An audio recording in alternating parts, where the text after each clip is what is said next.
సజీవాహిని శ్రోతలందరికీ మన ప్రభువును రక్షకుడైన యేసుక్రీస్తు నామున శుభములు తెలియజేస్తూ ఉన్నాను. ప్రస్తుత దినములలో ఎక్కువగా వినిపించే మాట కొరత. ఖర్చులు ఎక్కువ, జీతం తక్కువ. సగం నెల అయ్యేసరికి ఏమి చేయాలో తెలియని పరిస్థితి. చేతి నిండా డబ్బులున్న వారికి ఆరోగ్యం లేదు, డబ్బు ఆరోగ్యం ఉన్నవారికి అందరితో ఆనందముగా గడపలేక బాధ. ఏ ఇంటిలో చూసినా ఏదో ఒక కొరత ఉంది. ఏమీ పర్వాలేదని బ్రతకలేని పరిస్థితి. ఏ కొరత చూసినా అది ఆర్థిక కొరత కావచ్చు, ఆరోగ్యం, కుటుంబం, సంఘం, ఇలా దేనిలో కొరత ఉన్నా అది మానసికంగా కృంగదీస్తుంది. ఈ రోజులలో మనం అనుభవిస్తున్న మానసిక కృంగుదలన్నీ కూడా ఏదో ఒక కొరత వలనే కలుగుతుంటాయి. అనేక సమయాలలో శిష్యులను అల్ప విశ్వాసులారా అని యేసు ప్రభు గద్దించాడు.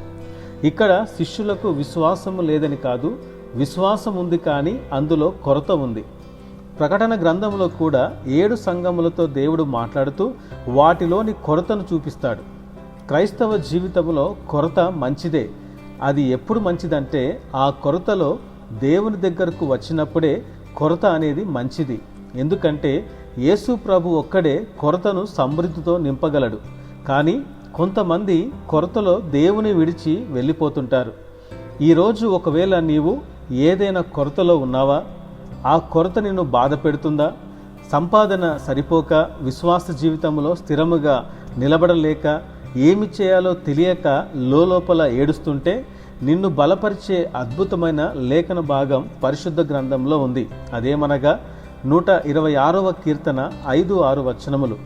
కన్నీళ్లు విడుచుచు విత్తువారు సంతోష గానముతో పంట కోసెదరు. పిడికెడు విత్తనములు చేతపట్టుకొని ఏడ్చుచూ పో విత్తువాడు సంతోషగానము చేయుచు పనలు మోసుకొని వచ్చును.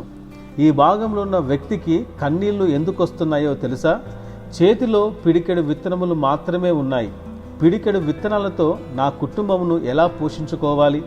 ఈ పిడికెడు విత్తనాలతో నేనేమి చేయగలనని కన్నీరు కారుస్తున్నాడు. కానీ గొప్ప విషయం ఏమనగా వెనకడుగు వేయలేదు. కన్నీటితోనే పిడికెడు విత్తనములు విత్తి దేవుని వైపు చూశాడు కాబట్టే పనలు మోయగలిగాడు. ఈరోజు నీ చేతిలో కొంచెమే ఉందా? చేతిలో చిన్న పనులే ఉన్నాయా? ఎవరు తోడు లేక ఒక్కడివే ఉన్నావా? ఈ కొంచెమేమి చేసుకోవాలనుకుంటున్నావా? పరిస్థితి ఎలా ఉన్నా, నీవెక్కడ ఉన్నా, నీ చేతిలో ఉన్న కొంచెము విత్తుట నేర్చుకో. రేపు సమృద్ధితో నింపబడతావు. ఎక్కువ సమయం ప్రార్థన చేయలేకపోతున్నానని, వాక్యం చదవలేకపోతున్నానని దిగులు పడక కొంచెముతోనే మొదలుపెట్టు. చిన్న సేవ, చిన్న పని, చిన్న ఉద్యోగం అని కృంగిపోక చిన్న దాంట్లో నమ్మకముగా ఉండు. తగిన సమయంలో దేవుడు నిన్ను హెచ్చిస్తాడు. ఒంటరిగా ఉన్నానని, ఎవరూ లేరని కలత చెందకు. దేవుడు రేపు ఒక్కడిని 1000 మందిని చేయగలడు. సమృద్ధి కొరకు ఎదురు చూసే నీవు ఈరోజు కొంచెంలో నమ్మకముగా ఉండు. రేపు సంతోష గానములతో పనలు మోసుకొస్తావు. ఇట్టి మాటలు దేవుడు దీవించునుగాక. ఆమెన్.